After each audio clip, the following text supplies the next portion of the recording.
Ingrid Bergman did not fall from grace. She was pushed. At the height of her success, when Hollywood had already crowned her as the ideal woman, Ingrid Bergman made a choice that the industry could not forgive. She chose her own life.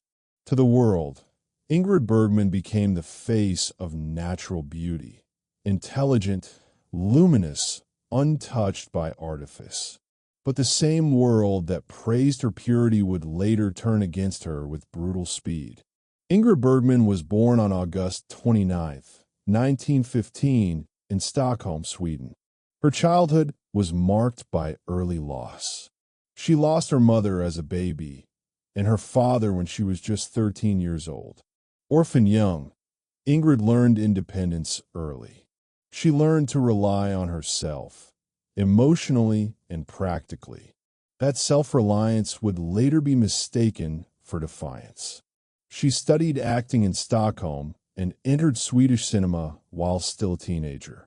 Her talent was evident immediately, not theatrical, not exaggerated, but deeply human. Hollywood noticed. In the late 1930s, Ingrid Bergman arrived in America and quickly became a sensation. Unlike other stars, she refused heavy makeup, refused to alter her appearance, refused to perform glamour. Her face felt honest. Her presence felt real. Films like Casablanca, Gaslight, Notorious, and Spellbound turned her into one of the most respected actresses of her time. She won an Academy Award. She became Hollywood's moral ideal. And that was the problem. Hollywood did not love Ingrid Bergman for who she was. It loved her for what she represented. In 1949, Ingrid Bergman traveled to Italy to work with director Roberto Rossellini.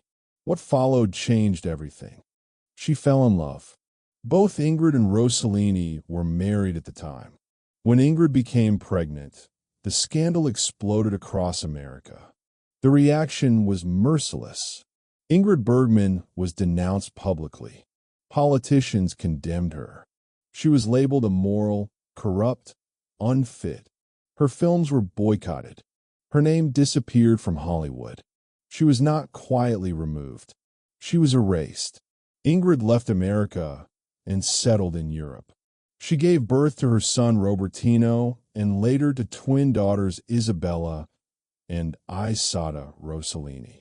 Motherhood became her anchor, but exile came at a cost. Her career suffered.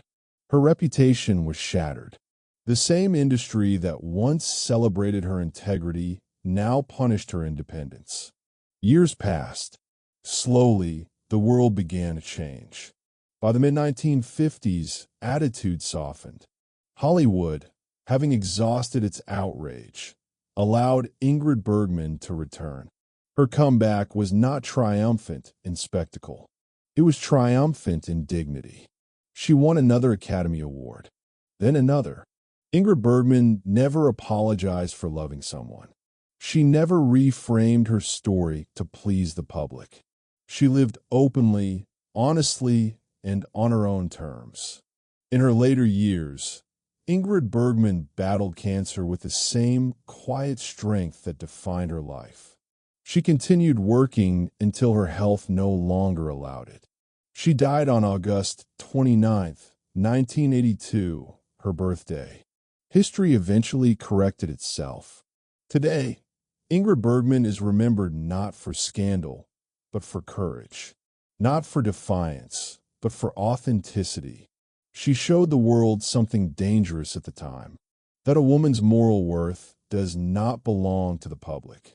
And perhaps that is why Hollywood tried to erase her. Because Ingrid Bergman proved that even an industry built on illusion cannot control a woman who refuses to perform her own obedience.